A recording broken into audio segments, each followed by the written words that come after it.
साल 1985 में राज कपूर की फिल्म से बॉलीवुड में एंट्री करने वाली एक्ट्रेस मंदाकिनी को लोग आज भी भूल नहीं पाए हैं। 80 के दशक में बॉलीवुड में एंट्री करने वाली मेरठ की यास्मीन जोसेफ को जब फिल्मों में काम नहीं मिला तो उन्होंने अपना नाम बदल दिया और वो बन गई बॉलीवुड सेंसेशन गर्ल मंदाकिनी।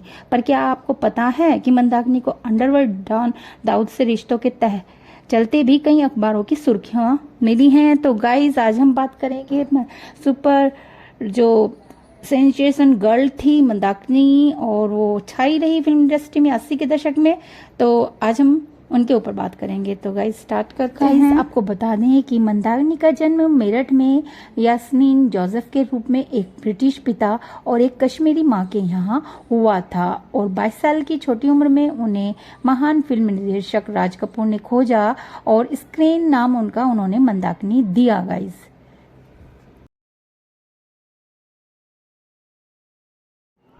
जैसे कि आपको बताया कि इंडियन भारतीय परिवार में यास्मीन जोसेफ के नाम से उनका जन्म हुआ था और इनके पिता जोसेफ एक ब्रिटिश और माता इनकी मुस्लिम है जो कि कश्मीरी हैं। मंदाकिनी एक भूतपूर्व बॉलीवुड अभिनेत्री हैं जो 1985 में प्रकाशित राम तेरी गंगा मैली फिल्म में अपनी श्रेष्ठ भूमिका के लिए जानी जाती हैं। बॉलीवुड में मंदाकिनी की जीवन यात्रा अत्यंत छोटी रही है। गाइज राज कपूर के द्वारा निर्मित राम तेरी गंगा मैली मंदाकिनी की पहली पिक्चर थी और इस फिल्म में मंदाकिनी के कुछ ऐसे दृश्य फिल्माए गए थे जो सेंसर बोर्ड क्योंकि फिल्म में मंदाकिनी के स्तनपान और पारदर्शी साड़ी में स्नान करने के बोल्ड दृश्य थे और इसी कारण विवाद भी हुआ था, जिसकी समय रूढ़िवादी भारतीय फिल्म प्रमाणन बोर्ड ने अनुमति नहीं दी थी। फिर भी इसकी आयु रेटिंग यू थी जिसे बाद में संशोधित कर U1 कर दिया गया था। यह राज कपूर द्वारा जो फिल्म थी राम तेरी गंगा मैली, इसे भारतीय सिनेमा की ऑल टाइम ब्लॉकबस्टर लिस्ट में भी शामिल किया गया है। इसे मुंबई में डायमंड जुबली और अन्य प्रमुख शहरों में गोल्डन जुबली भी प्रमाणित किया गया था। यह उस साल की सबसे ज्यादा कमाई करने वाली फिल्म भी थी। क्रांति और मैंने प्यार किया के साथ यह 1980 के दशक की सबसे ज्यादा कमाई करने वाली फिल्मों में से एक मानी जाती है। और गाइस साथ ये भी बता दें कि इस मूवी के बाद मंदाकिनी को कोई भी ऐसा दमदार रोल फिल्म में नहीं मिला जो कि इतना दमदार हो कि उनकी फिल्म हिट रहे। यहाँ पर यह कहना कोई अतिशयोक्ति नहीं होगा कि एक शानदार शख्सियत की मलिका, पहली ही फिल्म से सफलता का स्वाद चखने वाली हीरोइन, एक झटके में लाखों लोगों को अपना दीवाना बनाने वाली एक्ट्रेस और फिर अंडरवर्ल्ड डॉन के साथ अपने रिलेशन के चलते अपना करियर तबाह कर लेने वाली अदाकारा मंदाकिनी ने जीवन के हर रूप को देखा है और खूबसूरत मंदाकिनी की जो कहानी है वो जिंदगी के कई अनसुनी और दिलचस्प बातें जो आज हम आपसे शेयर करेंगे। तो गाइस 30 जुलाई 1963 को मंदाकिनी का जन्म पश्चिमी उत्तर प्रदेश के नामी शहर मेरठ में हुआ था। ये मैंने आपको पहले बता दिया है गाइस। और जो मंदाकिनी के माता पिता ने उनका नाम रखा था वो था यास्मीन। इनके पिता का नाम जोसेफ था और वे एक ब्रिटिशर थे और माँ मुस्लिम थी, कश्मीरी थी और जोसेफ के संग उनकी दूसरी शादी थी। गाइज ये पहली शादी से उन्हें एक बेटी थी जिसका नाम था परवीन खान। यास्मीन के 2 भाई और एक बहन और थी। यास्मीन के बड़े भाई का नाम है भानु और छोटे भाई का नाम है रुस्तम। यास्मीन की बड़ी बहन का नाम छोटी था, वो डाउन सिंड्रोम से पीड़ित थी और साल 2013 में उनकी मृत्यु हो चुकी है। गाइज और आपको बता दें कि यास्मीन के भाई बहनों की कोई तस्वीर हमें सोशल मीडिया पर या इंटरनेट पर नहीं उपलब्ध हुई है और ना ही पब्लिक डोमेन में वह मौजूद है। गाइस क्योंकि यास्मीन बहुत खूबसूरत थी तो हर कोई इन्हें देखकर यही कहता था कि ये लड़की एक दिन जरूर कोई हीरोइन बनेगी। लोगों से मिलने वाली इस तारीफ ने कम उम्र में से ही यास्मीन को फिल्म इंडस्ट्री की तरफ अट्रैक्ट करना शुरू कर दिया था। गाइस और कम उम्र से ही ये फिल्मों में हीरोइन बनने का ख्वाब भी देखने लगी थी। 80 के दशक की शुरुआत से यास्मीन ने फिल्मों में काम हासिल करने के लिए मेहनत करना शुरू कर दिया। सनी देओल की डेब्यू फिल्म बेताब और 1983 में आई लावा के लिए इन्होंने ऑडिशन भी दिया था लेकिन इनकी किस्मत ने इनका साथ नहीं दिया और ये फिल्म इन्हें नहीं मिल पाई। गाइज यास्मीन की किस्मत ने उस वक्त एक करवट ली थी जब कुमार गौरव के साथ इन्हें एक अघोषित फिल्म के लिए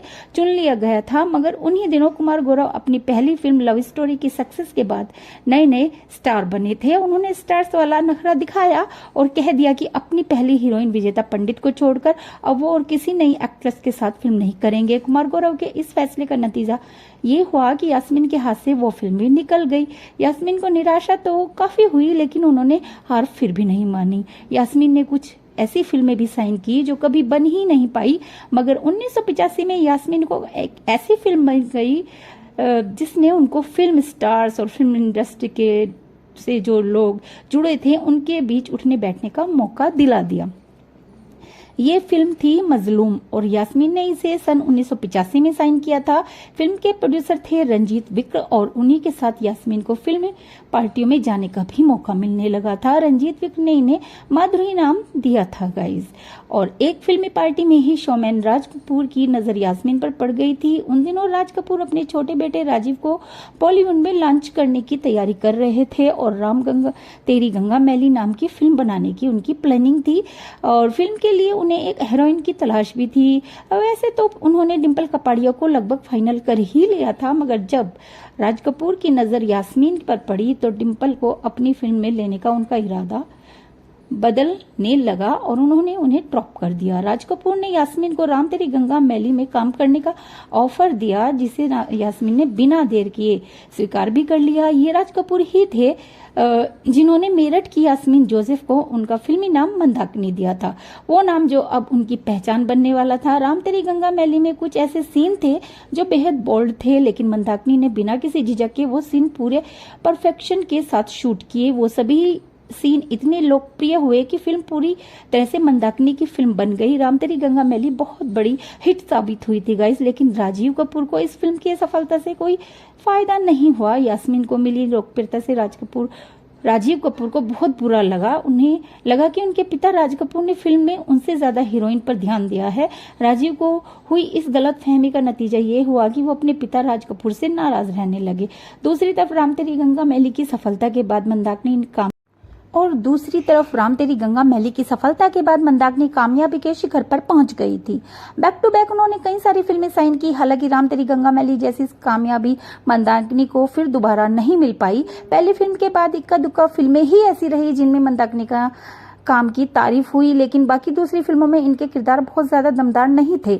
मंदाकिनी ने रंजीत विक्र की फिल्म मजलूम सबसे पहले साइन की थी, लेकिन राम तेरी गंगा मैली में बिजी होने के चलते वो इस फिल्म पर बहुत ज्यादा ध्यान नहीं दे पाई। नतीजा ये हुआ कि ये फिल्म राम तेरी गंगा मैली से एक साल बाद यानी 1986 में रिलीज हुई। इसी वजह से रंजीत विक्र मंदाकिनी से काफी नाराज भी रहने लगे थे। अपने फिल्मी करियर में मंदाकिनी ने लगभग 50 फिल्मों में से भी ज्यादा फिल्मों में काम किया है। मंदाकिनी का करियर जब अपने पूरे उरूज पर था तभी उन्होंने डायरेक्टर और कैरुगेटी रिनपोचे ठाकुर से शादी कर ली थी। तिब्बती मूल के डॉक्टर ठाकुर मंदाकिनी से मिलने से पहले एक बौद्ध भिक्षु हुआ करते थे। डॉक्टर ठाकुर दलाई लामा के भी फॉलोवर हैं। 70 के दशक में मर्फी के मशहूर एडवर्टाइजमेंट में नजर आया वो क्यूट बच्चा दरअसल मंदाकिनी के पति डॉक्टर रेग्यूर रिनपोचे ठाकुर ही थे।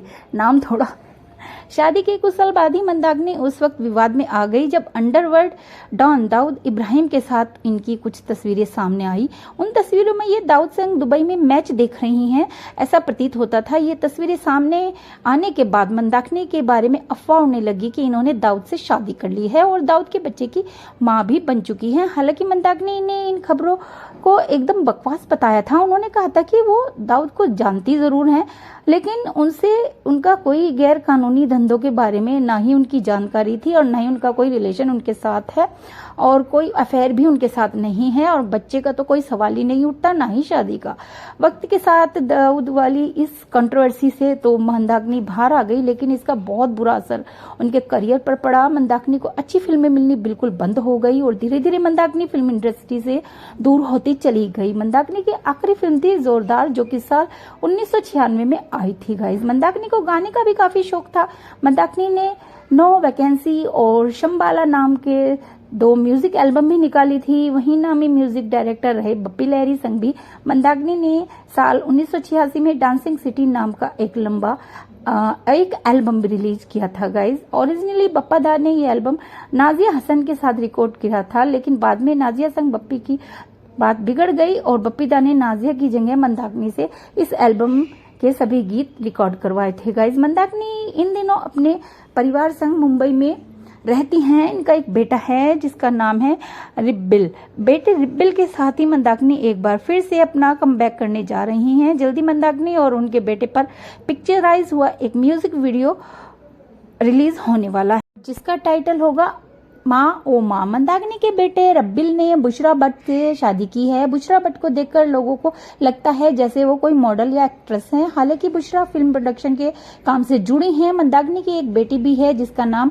रब्जे इनाया है। एक दौर में जवां दिल लड़की की धड़कन रही मंदाकिनी अब बुद्धिस्ट तौर से अपनी जिंदगी गुजार रही हैं। मुंबई में मंदाकिनी तिब्बतन योगा सेंटर चलाती हैं, जबकि इनके पति इनके साथ एक तिब्बतन हर्बल सेंटर चलाते हैं गाइस।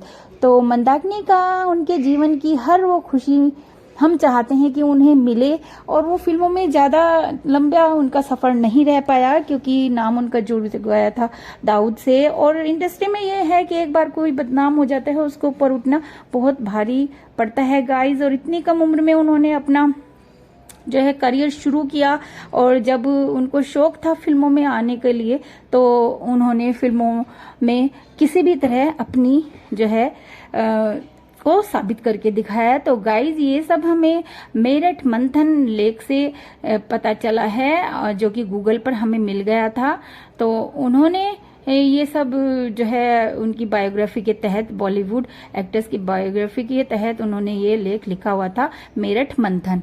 तो गाइज हमें जितना सोशल मीडिया से और मेरठ मंथन से पता चला है वो हमने आपके साथ शेयर किया है। बाकी और बहुत बातें हैं। तो गाइज हमारी मेमोरी में भी हमने भी पिक्चरें बहुत देखी हैं मंदाकिनी की अपने टाइम में, क्योंकि उस टाइम पे वीडियो वीसीआर चलते थे। तो जब लाते थे मूवी वगैरह कैसेट्स तो मंदाकिनी की पिक्चर उसमें जरूर होती थी, और हॉल में जाकर के भी लोग देखते थे। सिनेमा घरों में भी भीड़ लगी रहती थी, टिकट नहीं मिलते थे। राम तेरी गंगा मैली के टिकट तो बहुत कंट्रोवर्सी से मिले थे गाइस, मुझे याद है आज भी। तो मेरा तो उनको यही कहना है कि उन्होंने जिंदगी में हर तरह का दौर देखा है, और अब वो बौद्धिस्ट बनकर अपने जीवन यापन कर रही हैं और योगा सिखा रही हैं, लोगों को अच्छे राह पर चला रही हैं। और उनके हस्बैंड भी जो हैं वो हेल्थ सेंटर क्या बोला था वो चला रहे हैं। तो इसके लिए मैं उनको बहुत बहुत सैल्यूट भी देती हूँ कि उन्होंने अपनी लाइफ इतनी कंट्रोवर्सी में पढ़कर दाऊद इब्राहिम जैसे डॉन के साथ भी उनका नाम जुड़ा तो वो संभल गई और निकली पाई उससे। बाकी लोग नहीं इतनी जल्दी निकल पाते। तो मेरा यही कहना है कि वो आज भी हमारे दिलों में जिंदा हैं, और आज भी उनकी फिल्में देखकर एक पुरानी यादें ताज़ा हो जाती हैं गाइस। तो इसी के साथ मैं ये वीडियो यहीं पर एंड करती हूँ और आपको बाय कहती हूँ। नेक्स्ट यहाँ पर गाइज मैं मंदाकिनी के हस्बैंड का नाम ठीक से नहीं ले पाई, वो है डॉक्टर काग्यूर डी रिनपोचे ठाकुर।